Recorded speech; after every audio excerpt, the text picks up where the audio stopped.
کہ وہ ان کے مد مقابل آئے گا یا ان سے جنگ کرے گا کہ جو صرف انکار پر بھی قائم ہوں گے، کیونکہ ہمارے بعد اصلاح کی گنجائش تھی، اس کے جانے کے بعد اصلاح کی کوئی گنجائش نہیں ہوگی، لہذا روئے زمین پر پھر وہ لوگ رہیں گے کہ جو میرے بیٹے کے امامت کے قائل ہوں گے۔ تو یہ امام کے وجود کے اندر بہت سی ایسی شباہتیں ہیں جو اللہ کے رسول نے ارشاد فرمائی، اور بھی لسٹ ہے۔ جناب موسیٰ کی غیبت کا زمانہ ہے کہ وہ آپ بھی کئی برس تک غائب ہوئے۔ جناب یوسف نبی تھے لیکن اپنی امت سے غائب تھے۔ جناب یوسف کی جو امت تھی نا وہ ایک اور جگہ پر تھی، یوسف کسی اور جگہ پہ حاکم تھے۔ تو اللہ کے رسول نے بہت سی ایسی مثالیں دی، جناب ادریس کی، جناب یونس کی، جناب موسیٰ کی، عیسیٰ کی، دیگر انبیاء کی، یہ بتانے کے لیے کہ کوئی نبی چند دن کے لیے غائب ہوا، کوئی طویل عرصے کے لیے غائب ہوا، لیکن اللہ نے ان سب کی غیبت کو ذات مہدی میں جمع کر دیا۔ تاکہ کوئی اعتراض کرے تو جواب موجود ہونا چاہیے۔ ہر امت کو اپنے وجود کے ذریعے بتا دیں گے کہ اگر کوئی حجت خدا اس زمانے میں ہو سکتا ہے تو وہ میں مہدی آخر الزمان ہو سکتا ہوں۔ سلوات پڑھیں محمد۔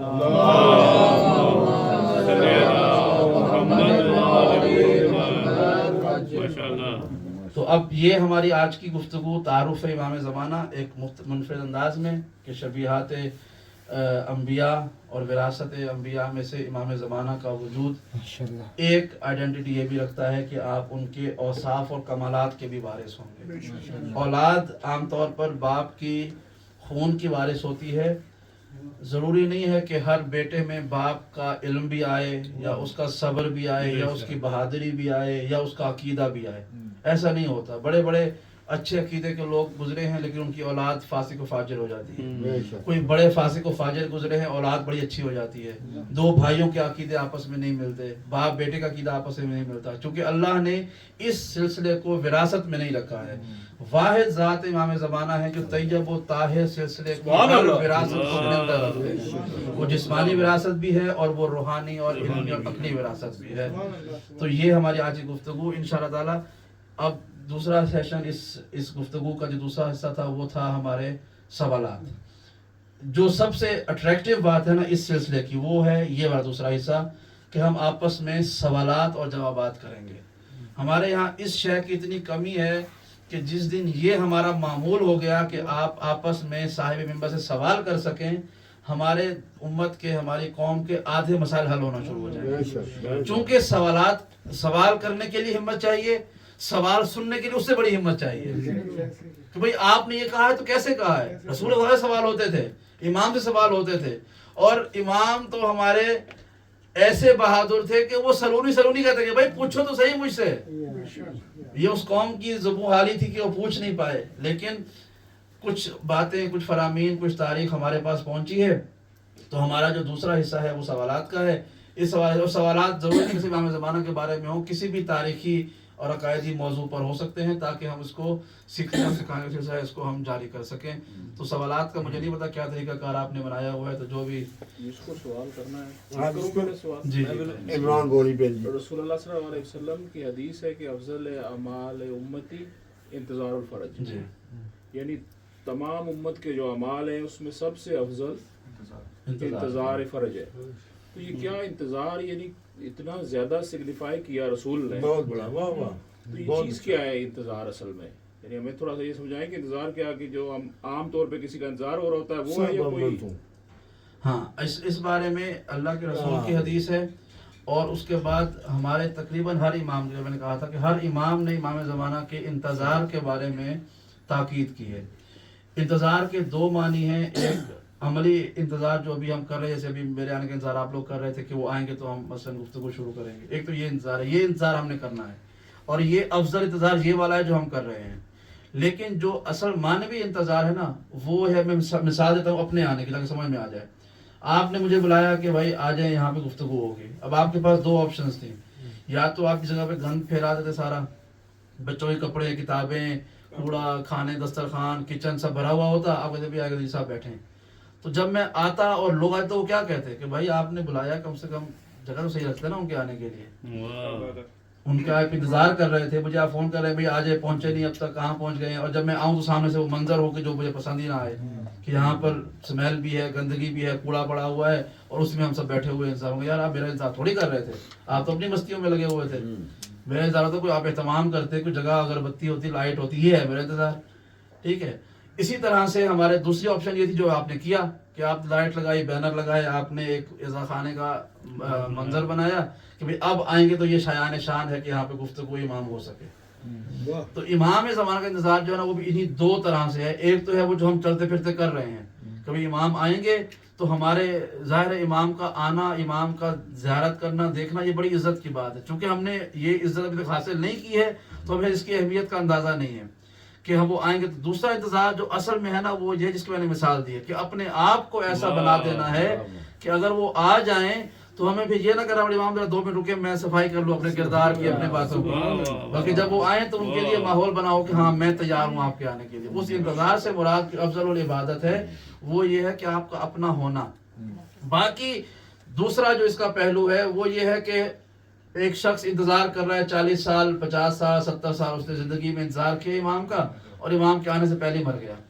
بہت سے علماء ہیں, بہت سے نیک لوگ ہیں کہ جو وفات پا چکے ہیں, حقیقی معنوں میں وہ نیک لوگ تھے, امام کے منتظرین میں سے تھے, لیکن وہ امام کو دیکھ نہیں پائے. انتظار کرتے ہیں, کردار, گفتار, تحریر, تقریر سب کچھ ان کی پرفیکٹ, امام کو نہیں دیکھ پائے. تو اب کیا بنے گا؟ اب یہ بنے گا کہ اس کی حدیث ہے کہ جو شخص اپنی زندگی میں امام کا حقیقی معنوں میں انتظار کرتے ہوئے مر جائے تو گویا وہ امام کا دیدار کرنے والوں میں شمار ہو. یعنی اس کے لیے فرق ہی نہیں ہے. اس کی چونکہ اس نے اپنے نفس پہ اتنی ریاضت کی ہوئی ہے, محنت کی ہوئی ہے, گویا امام کے ساتھ ہی ہے. تو وہ برزخ میں اٹھایا جائے یا حشر میں اٹھایا جائے, امام کے ساتھ ہی اٹھایا جائے گا, چونکہ وہ امام کا انتظار کرتے کرتے گیا. جی وہ بولے سوال کریں. حضور یہ میں پوچھنا چاہتا ہوں کہ یہ لنک ہی ہے ان کے جو سوال, تھوڑا اونچا بولیں تاکہ آواز. اچھا میں یہ پوچھنا چاہتا ہوں کہ 1400 سال ہو گئے جی, تو اتنے قتل و غارت ہو رہی ہے جی, اتنے لوگ مرے ہیں. آج کل میڈیا کا دور ہے, آج کل لوگ کہہ رہے ہیں کہ بہت دنیا مر رہی ہے. حالانکہ میں خود ہسٹری پڑھتا رہتا ہوں, جتنی دنیا پہلے مری تھی ابھی بہت کم مر رہی ہے. ہیں جی, تو آج کل لوگ کہہ رہے ہیں کہ یہ نشانی ہو گئی امام آ رہے ہیں, وہ نشانی ہو گئی یہ امام آ رہے ہیں نا. مگر جب خوشحالی, جب ایک سکون کا ماحول ہوتا ہے پھر یہ لوگ سب امام کو بھول جاتے ہیں. جب خون ریزی کا ٹائم ہوتا ہے تو امام یاد آ جاتے ہیں. یہ جو ابھی آپ نے کہا تھا کہ امام کا انتظار کرنا افضل عبادت, یہ وہی انتظار آپ کہہ رہے ہیں نا کہ جیسے آج آپ آ رہے تھے تو ہم آپ کا انتظار کر رہے تھے, یہی ہے سب سے چھوٹی چیز. اس کا مطلب یہ کوئی ضروری نہیں ہے نا کہ امام آئے گئے تو میرے وہ دشمن کو ماریں گے, میرے وہ دشمن کو ماریں گے, کیونکہ ہمیں تو نہیں پتا نا کہ کون دشمن ہے. یہ جو دنیاوی جنگ جو ہو رہی ہے, یہ ہم جو کہہ رہے ہیں کہ نہیں فلانا امام کا دشمن ہے, شاید وہ نہ ہو, شاید ہم ہوں. دیکھیں میں آپ کو بتاؤں, امام کے دوست اور امام کے دشمن, ان کا کرائیٹیریا سب سے پہلا یہ ہے کہ وہ کسی سیاسی مقصد کے لیے قیام نہیں کرتے. امام کا جو دوست ہے نا وہ سیاسی مقصد کے لیے قیام نہیں کرتا. تو میرا ذاتی دشمن ہو سکتا ہے کہ دشمن میرا ہو لیکن امام کا دوست ہو, وہ اس کا مجھ سے کوئی مسئلہ ہو سکتا ہے, امام کا دوست ہوگا, ہو سکتا ہے نا بھائی, کیونکہ ہم بھی غیر معصوم ہیں, غلطیاں کرتے ہیں, اچھائیاں بھی کرتے ہیں, وہ بھی ہو سکتا ہے اچھائیاں بھی کرتا ہو, ہمارے آپس کے معاملات خراب ہو سکتے ہیں, ہو سکتا ہے امام کی بارگاہ میں دونوں ٹھیک ہوں, امام نے ٹھیک کر دینا ہے آ کے. تو جو سوال ہے کہ ظہور کی نشانیاں, تو آپ کو میں ایک بات بتاؤں, اور یہ میرا آپ کو شاید اس گفتگو کا اس سوال جو آپ کو سب سے بڑا جملہ, امام کے ظہور کی 2 طرح کی نشانیاں ہیں, ایک حتمی اور ایک غیر حتمی. حتمی کنفرم نشانیاں ہیں کہ جب یہ نشانیاں ایک کے بعد ایک ظہور نظر آئیں گی جس کا مطلب کنفرمڈ ہے امام قریب آنے والے ہیں, ظہور قریب ہے. اور جو انکنفرمڈ ہیں غیر حتمی نشانیاں وہ بہت ساری ہیں, اس کا مطلب ہے کہ ہو بھی جائیں تو نوٹ سرٹن کہ امام واقعی میں تشریف لانے والے, ظہور قریب ہے. تو جتنی بھی غیر حتمی نشانیاں ہیں نا, غور سے سنیں, جتنی بھی غیر حتمی نشانیاں انکنفرم جتنی بھی نشانیاں ہیں وہ سب کی سب ظاہر ہو چکی ہیں, اب سے 100 سال پہلے سے ہو چکی ہوئی ہیں. جتنی بھی انکنفرم نشانیاں تھیں امام کی ظہور کی وہ سب ظاہر ہو چکی ہوئی ہیں, اور جتنی کنفرم نشانیاں ہیں ان میں سے ایک بھی ظاہر نہیں ہوئی ابھی تک. ٹھیک ہے ہاں غیر حتمی سب ہو چکی ہوئی ہیں، حتمی ایک بھی نہیں ہوئی ہے. غیر حتمی میں عام طور پر جتنی بھی ہے نا وہ فساد والی ہیں کہ لڑکے لڑکیوں کی طرح سے ہو جائیں گے، یعنی شباب رکھیں گے، اپنے حلیے کو ایسا بنائیں گے. خواتین جو ہے وہ مردوں کی طرح اپنے لباس پہننا شروع کر دیں گی، یہ حلیہ بنائیں گی. شوق تبدیل ہو جائیں گے، عورتوں کو مردوں والے شوق، مردوں کو عورتوں والے شوق ہو جائیں گے. سواریاں بدل جائیں گی، جنگیں ہوں گی، خون ریزی ہوگی، بے گناہوں قتل، یہ سب ہوں گی. یہ ہو چکی ہیں، 100 سال پہلے ہو چکی ہیں. آج سے جب جنگ عظیم پہلے ہوئی تھی ورلڈ وار 1 ہزاروں لوگ مر گئے تھے. پھر ورلڈ وار 2 ہوئی، اس سے زیادہ لوگ مر گئے. پھر مسلسل جنگیں ہو رہی ہیں. ورلڈ وار نہیں ہوئی لیکن اتنی جنگیں ہوئی ہیں 1 to 1 ملکوں کے اندر کہ اس سے زیادہ لوگ مر چکے ہیں اب تک. آپ کہہ رہے تھے نا کہ ہسٹری میں اس سے ایسا نہیں ہے. آپ تاریخ پڑھیں ورلڈ وار 2 سے لے کر یہ 2026 تک، ٹھیک ہے، تقریباً 80 ایئرز بنتے ہیں. آپ دیکھیں کہ اس وقت کتنے لوگ مرے ورلڈ وار 2 میں، اور 1945 سے لے کر 2025 تک 80 ایئرز کتنے لوگ مر چکے ہیں اب جنگوں میں. بالکل یہ زیادہ لوگ مرے ہیں اس جنگ کے بعد سے، کم نہیں زیادہ مرے ہیں. عراق جنگ، ویتنام جنگ، پورا مڈل ایسٹ جل گیا، ختم ہو گیا. جب وہ ابھی عرب رائز آیا تھا 2010-11 میں، پورا ہزاروں لاکھوں لوگ مر گئے. پاکستان جنگ، افغانستان جنگ، رشیا، یوکرین، ہر طرف جنگیں ہو رہی ہیں. تو لوگ کم نہیں مرے، لوگ بہت زیادہ مر گئے ہیں. لیکن یہ انکنفرم نشانی ہے، اس لیے اب یہ نہیں کہہ سکتے کہ چونکہ ایران سے جنگ ہو رہی ہے تو اب یہ کنفرم ہو. ایسا نہیں ہے، ایسا نہیں ہے. جب یہ سعودی بادشاہ عبداللہ بنا تھا نا، بادشاہ بنا تھا، حاکم بنا تھا، تو ہمارے یہاں روایتوں میں سے ایک روایت یہ بھی ہے کہ جب امام تشریف لائیں گے نا، ظہور فرمائیں گے، تو عرب کا بادشاہ عبداللہ ہوگا. یہ روایت میں ہے کہ عبداللہ نام کا حاکم جو ہے وہ حجاز کا بادشاہ ہوگا. حجاز یعنی سعودی عرب جس کو آج کہتے ہیں، اس کا پرانا نام حجاز تھا. حجاز کا بادشاہ عبداللہ نام کا بندہ ہوگا. اب اس کو آئے ہوئے کتنے سال ہو گئے ہیں؟ اس کے زمانے میں جنگیں بھی ہو گئی، عرب مڈل ایسٹ رائز بھی ہو گیا، امن بھی ہو گیا، فلسطین، اسرائیل، یہ وہ سب جنگیں ہو گئی ہیں. اور پھر حالات بہتر ہو جاتے ہیں، اور وہ عنقریب مر بھی جائے گا.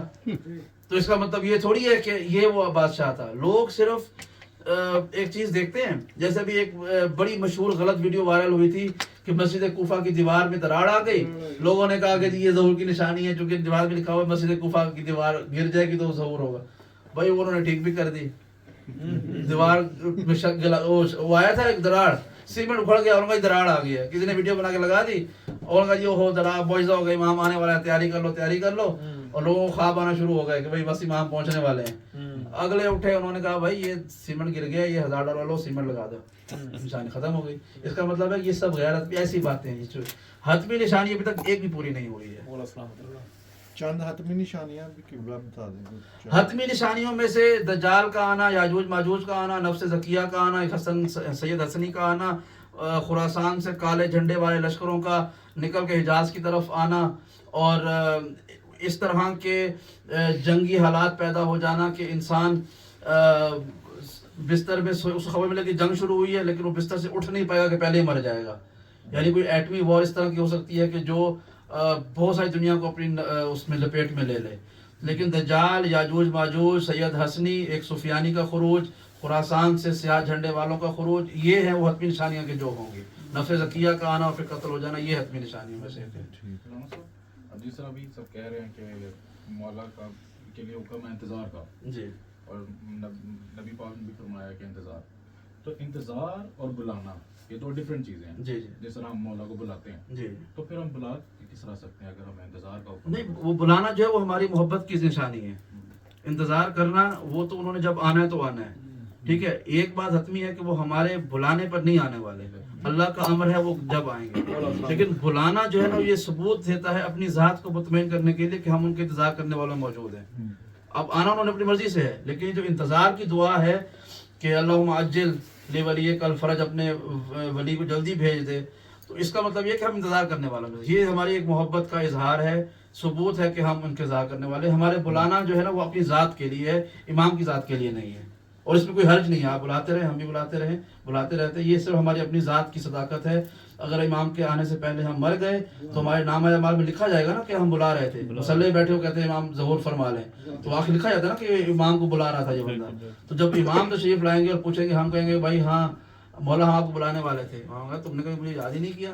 تو ہم کہیں گے مولا یہ دیکھیں ہمارے نامہ اعمال میں ہم نے آپ کو ہر نماز کے بعد 100 دفعہ بلایا تھا، اللہم عجل اللہم عجل، ہم نے بلایا تھا، آپ کو انتظار کر رہے تھے. تو وہ بلانا جو ہے ہمارے اپنے نامہ اعمال کے لیے ہے، امام کی ذات کے لیے نہیں ہے. جس طرح عدنان بھائی نے یہ بات کی کہ تمام اعمال سے افضل ہے جی. امام کا انتظار. اب یہ وہ کون سے اعمال ہیں کہ جس پہ مولا کہہ رہے ہیں کہ مولا کا وہ انتظار افضل ہے؟ ہر عمل سے. ہر عمل سے مراد عظیم عمل یہ کہ آپ عبادت کر رہے ہیں, آپ نماز پڑھ رہے ہیں, آپ روزہ رکھ رہے ہیں, آپ زکوٰۃ دے رہے ہیں, جی جو دین اسلام کے ارکان جو جی. بتائے جاتے ہیں, جی. سب سے بڑا ارکان سجدہ کرنا, نماز پڑھنا, کیا اس سے بھی افضل ہے امام کا انتظار؟ بالکل ایسا ہی ہے. جب اللہ کے رسول نے کہہ دیا افضل العبادت شرط نہیں لگائی تو ہم کون شرط لگانے والے ہیں؟ بالکل. ہاں, لیکن یہ ہے کہ اس کا مطلب یہ نہیں کہ ہم واجبات کو چھوڑ دیں. ہمارے پاس اور اعمال ہوں گے تو ان میں سے افضل ایک ہوگا نا. ہمارے پاس کوئی اور عمل ہی نہ ہو تو کس کو افضل لے کے جائیں گے؟ یعنی ایک شخص ریس میں اکیلا دوڑ رہا ہو تو وہ فرسٹ تھوڑی آئے گا, اور لوگ ہوں گے تو ہمیں کہ یہ بندہ فرسٹ آیا ہے. تو ہمارے بقیہ اعمال جو واجبات ہیں نا, نماز روزہ, یہ واجبات ہیں, یہ ہمارے اعمال کو انجام دینا ہی دینا ہے. یہ اصل میں ہمارے اس عمل کی افضلیت کی شرطیں ہیں. یعنی میں کہوں کہ میں امام کا انتظار کر رہا ہوں, افضل العبادت کر رہا ہوں, تو آپ پوچھیں گے صاحب کیسے کر رہے ہیں آپ؟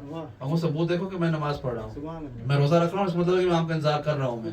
یہ اصل میں اس دیگر اعمال کے ساتھ یہ شرطیں ہیں اس کو افضل بنانے کے لیے. قبلہ میرا سوال ہے کہ جب ہم پڑھتے ہیں, زیارت پہ جاتے ہیں, تو ملتا ہے کہ کچھ جو آیت اللہ ہیں ان کی قبور پہ امام کے جو خط ہیں وہ بھی جو ہے وہ چسپاں ہیں, ٹھیک ہے. کیا امام کے وہ خطوط جو ہیں بالمشافہ ملاقات کے بعد ہیں یا وایا کسی کے ہیں؟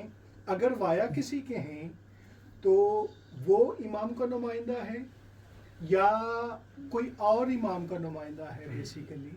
جو ویسے جو ہے وہ تو جب ہم عریضے جو ہے وہ پھینکتے ہیں تو وہ دعا پڑھتے ہیں, ٹھیک ہے, ان کی ڈیوٹی ہے کہ وہ انہوں نے لے کے جانا ہے. لیکن کیا آج کل کے دور میں بھی کوئی امام کا نمائندہ ہے؟ اچھا دیکھیں, پہلی بات تو یہ ہے کہ آخری سوال سے سٹارٹ کرتے ہیں. آج کل کے زمانے میں امام کا کوئی نمائندہ نہیں ہے. بالکل کسی طرح سے کوئی شخص یہ کہے کہ میں نمائندہ امام ہوں, وہ جھوٹ بولتا ہے. چونکہ ہمارے یہاں جو معروف ہے وہ یہ ہے کہ امام نے اپنی غیبت صغریٰ میں 4 لوگوں کو اپنا نائب بنایا تھا, ایک کے بعد ایک. جب وہ چوتھے کا انتقال ہوا تو امام نے کہا کہ اب اس کے بعد کوئی نیابت خاص نہیں ہے, ختم ہے. ان 4 نائبوں کا کمال یہ تھا کہ امام خود ان سے کبھی کبھی مل لیا کرتے تھے, کبھی کبھی, ہر روز نہیں, ایسے بیٹھک میں نہیں تھا. وہ یہ کرتے تھے کہ عوام کے سوالات کو, مشاکل کو سنا, لکھا, خطوط لیے اور امام سے ملاقات کی. اب وہ اپنے گھر میں کرتے تھے یا امام کے پاس کسی حجرے میں, کسی پہاڑ پر, درخت کے اندر, یہ ہمیں نہیں پتا کہاں کرتے تھے. لیکن امام سے ملاقات کرتے تھے, امام ان کے سوالات کے جو خطوط تھے ان کے جوابات دیا کرتے تھے, اور وہ لا کے پہنچاتے تھے کہ بھائی یہ ضامن کو دے دینا, یہ فلاں کو دے دینا, یہ سب کو دے دینا, اس طرح کے. جب چوتھے کا انتقال ہوا نا تو وہ چوتھے ہوتا یہ تھا کہ پہلے کا انتقال ہونے لگا نا تو انہوں نے بتا دیا کہ بھائی میرے بعد امام نے یہ توقیع لکھ کے دی ہے, امام کی رائٹنگ میں لکھا ہوا ہے کہ اے فلاں بن فلاں تمہارے بعد فلاں بن فلاں میرا نائب ہوگا. امام کی مہر لگی ہوتی تھی اور وہ ماننے والوں کے لیے کافی تھا, یہ مان لیا کافی ہو گیا. دوسرے نے پھر تیسرے کا بتایا, تیسرے چوتھے کا. جب چوتھے کا وقت انتقال, وقت مثال قریب آیا, ان سے پوچھا کہ بھئی آپ کے بعد کون نائب ہیں؟ کہا کہ امام نے کہا کہ اب میں آخری ہوں, اس کے بعد میرے بعد کوئی نائب نہیں ہے خاص, نیابت عمومی ہے. نیابت عمومی سے مراد یہ ہے کہ وہ شخص جس کے پاس قرآن اور حدیث کا اتنا علم ہے کہ وہ اپنی ایمانداری نیک نیتی سے ہمارے فرامین کو لوگوں تک پہنچا سکتا ہے, سمجھو وہ ہمارا نائب ہے. تو اس میں نائب سے مراد یہ نہیں کہ امام سے وہ رابطہ کر رہا ہے, بلکہ امام کے فرامین کو سیکھ کر وہ آپ لوگوں کو بتا دیتا ہے, عوام تک پہنچتا ہے, بس وہی نیابت عمومی ہے, خصوصی نہیں ہے. تو وہ جو خطوط لکھے ہوئے ہیں نا علماء کی, ان کی کوئی سند نہیں ہے, ان کی کوئی سند نہیں ہے. ان کی حیثیت جیسے ہمارے یہاں نسبت ہوتی ہے نا, یہ کرسی ہے اس پہ چادر ڈالی, ہم نے کہا یہ ممبر رسول کی شبیہ بن گیا ہے, تو یہ تب تک ہے جب تک اس کو ہم نے ممبر کی شبیہ بنائی ہوئی ہے. میچ ختم ہو گیا, آپ اٹھا کے پھر ڈائننگ میں رکھ لیں, تو وہ ایک شبیہ کے طور پر ٹھیک ہے جی شاید امام نے لکھا ہو, ورنہ اصل میں ان کی اس تحریر سے کوئی فقہی نتیجہ لینا, کوئی حکم لے لینا, وہ بالکل درست نہیں ہے. کسی عالم کو امام نے خط دیا اور میری جیب سے خط لکھا نکلا اور امام کہہ رہے ہیں کہ آج سے 5 کی بجائے 4 نمازیں پڑھو, تو یہ بالکل غلط ہے. ایسا کوئی حکم نہیں ہو سکتا. امام شریعت میں تبدیلی نہیں کرتے تھے, انہوں نے کوئی ایسا حکم نہیں دیا جو قرآن اور حدیث کے مخالفت میں ہو. امام کا کام صرف دین کو سمجھانا اور اس کو پھیلانا تھا. تو سوال کہ اس کو بتا دینا بس. تو وہ جو خطوط ہیں ان کی کوئی حجت نہیں ہے, وہ ہمارے عقیدے میں بالکل کچھ نہیں ہے. وہ اس شخص کے لیے ہوں گے تو ہوں گے, ہمارے لیے نہیں ہے. اگر بس آپ کو ایک خواب آ گیا ہے کہ بھائی اب سے تم جو ہے وہ عید کے دن بقرعید آ رہی ہے تو اب تم اونٹ ذبح کرنا, تمہارے لیے خواب ہے. اب آپ نے وہ خواب مان لیا کہ بھائی میرے خواب سچے ہوتے ہیں, اللہ نے کہا ہے کہ ضامن حسین اب آپ نے اونٹ ہی ذبح کرنا ہے, وہ آپ کریں. اس کا مطلب یہ نہیں کہ آپ یہاں پہ آ کے کہیں گے لوگوں آج سے سب اونٹ ذبح کریں گے کیونکہ میں نے خواب دیکھا. ایسا نہیں ہے. آپ کا خواب ہمارے لیے حجت نہیں ہے. آپ سمجھتے ہیں کہ آپ کو وہ خدا کا حکم ہے تو آپ مانیں. اسی طرح سے اگر کسی عالم کو کوئی رکا کسی نے دیا, کسی نائب نے دیا, سفر کرتے ہوئے کسی نے دے دیا, قرآن سے نکل کے آ گیا, خواب میں آ گیا, تو وہ شخص کی ذات کے لیے ہے, ہر ایک کے لیے نہیں ہے. اس کی حجت ہمارے اور آپ کے لیے کوئی ثابت نہیں. قبلہ نفس زکیہ کے بارے میں تھوڑا سا ذرا. نفس زکیہ ایک شخص کا نام ہے, ایک شخص ہے نفس زکیہ. وہ امام کے ساتھیوں میں سے, اولیاء میں سے ایک شخص ہوں گے جو لشکر بنائیں گے امام کے لیے تیاریوں سے مراد یہ ہے کہ وہ, اس سے مراد یہ کوئی سپاہ بنا لینا نہیں ہے. اس سے مراد اس کا علم, اس کی روحانیت, اس کی معنویت ایسی ہوگی کہ لوگ اس کی طرف متوجہ ہو جائیں گے اور وہ لوگوں کو امام کی طرف متوجہ کرے گا. وہ جو شخص بھی ہوگا, اس کے بارے میں کچھ نہیں ملتا کہ وہ سید ہوگا غیر سید ہوگا. بعض روایت میں کہا کہ وہ جو سید حسنی ہے وہی نفس زکیہ ہوگا, بعض روایتوں میں. کیا وہ امام سے رابطے میں ہوگا؟ کچھ نہیں پتا, کچھ نہیں کہہ سکتے اس کے بارے میں. لیکن امام سے رابطہ کہیں ثابت نہیں ہے کسی کا. حتیٰ کہ وہ سید حسنی کے جو امام کے آنے کی کنفرم نشانیوں میں سے ہے, اس کا بھی ثابت نہیں ہے کہ وہ امام سے رابطے میں ہوگا. نہیں, رابطہ یعنی ظاہر کرنا, جو آخری توقیع ہے اس میں لکھا ہے کہ اگر کوئی کہے گا کہ میں رابطے میں ہوں تو وہ کاذب ہے. وہ ہاں کاذب ہے. تو کیا یعنی کوئی ایسی نظام خدا چلا رہا ہے, امام کے ذریعے چلا رہا ہے کائنات کا, اتنا بڑا نظام ہے, تو کیا یعنی ہم قیاس تو نہیں کہہ سکتے لیکن وہ ہم سوچ سکتے ہیں کہ کچھ لوگ ایسے ہیں برگزیدہ لوگ جو ہمیں نہیں پتا لیکن امام کو اور خدا کو پتا ہے کہ وہ ان کے ہاں اشاروں سے کام کر رہے ہیں. بالکل ایسا ہو سکتا ہے, ایسا ممکن ہے. یہ ناممکن نہیں ہے کہ ہمارے اسی سوسائٹی میں, اسی دنیا میں ایسے لوگ ہوں کہ جو امام سے رابطے میں ہوں. لیکن اگر وہ اصلی رابطے میں ہیں تو پھر ان کے لیے حرام ہے کہ وہ لوگوں کو بتائیں کہ میں امام سے رابطے میں ہوں. وہ ان کے لیے جائز ہی نہیں ہے. آپ کو ایک مثال بتاؤں. ایک شخص تھا امام کے زمانے میں, اس کا نام تھا شلمغانی. بڑا بہترین عالم تھا, بہت نڈر عالم تھا, فقیہ تھا اور کٹر قسم کا مولائی آدمی تھا, یعنی بہترین عقیدے والا. یہ ایک جملہ مترجم ہو سکتا ہے کہ جو علم بڑھتا ہے نا, دو طرح کے لوگ آتے ہیں, یا وہ امام سے بہت قریب ہو جاتے ہیں یا وہ بالکل دور ہو جاتے ہیں, اب وہ منیفا بن جاتے ہیں. ٹھیک ہے, امام کے سامنے بیٹھ کے وہ منیفا بن گئے. ٹھیک ہے, علم آتا گیا نا, امام دور ہوتے گئے. ٹھیک ہے, تو لوگ جو ہیں وہ دو طرح کے ہوتے ہیں, یا کوئی امام سے قریب چلے جاتے ہیں یا امام سے بالکل دور ہو جاتے ہیں, یا کھانا کھا کسی کا پیٹ بھر جاتا ہے یا کسی کو بدہضمی ہو جاتی ہے. ٹھیک ہے, تو ایسے لوگ تھے. شلمغانی وہ تھا کہ جس نے علم حاصل کیا, امام سے قریب ہو گیا, قریب ہوتا گیا, اتنے قریب ہوا کہ امام حسن عسکری کے زمانے میں he was one of the top jurisprudence person, کہ وہ جورسٹ آدمی تھا, فقیہ تھا, عالم تھا, قرآن کا مفسر تھا, مورخ تھا, بہت بڑا اس کا نام تھا. اس نے 2 دن ائمہ کی زندگیاں دیکھی شلمغانی نے. لوگوں کو یقین تھا کہ امام کی غیبت کے بعد یہ امام کا نائب بنے گا, کیونکہ اتنا بڑا عالم ہے, یہ ڈیفینیٹلی اس کے اندر سارے ٹک باکس ہوتے ہیں کہ یہ بندہ جو ہے وہ امام کا نائب ضرور بنے گا. عالم ہے, متقی ہے, عقیدے کا بڑا اچھا ہے, کٹر ہے, ہر لحاظ سے بہترین آدمی ہے, یہ تو بنے گا امام کا نائب. اچھا, اس کے اندر ایک عیب تھا, وہ یہ تھا کہ وہ بولتا بہت تھا, زبان کا بڑا کھلا تھا. یعنی تھوڑی سی نا اس کو آپ گفتگو کریں تو یہ جناب وہ لمبا کہانی قصہ بیان کرنا, تفسیر بیان, اس کو بڑا شوق تھا. اچھا, اب یہ ہوا کہ لوگوں نے نا اس کے ہوتے ہوئے امام نے کس کو بنایا نائب؟ ایک ایسے شخص کو کہ جو سرکہ بیچتا تھا. ونیگر کا کاروبار تھا, سرکہ بیچتا تھا. آپ اس کمرے میں نا, چھوٹا سا کمرہ ہے, آپ اس میں ایک بوٹل آف ونیگر کھول کے رکھیں,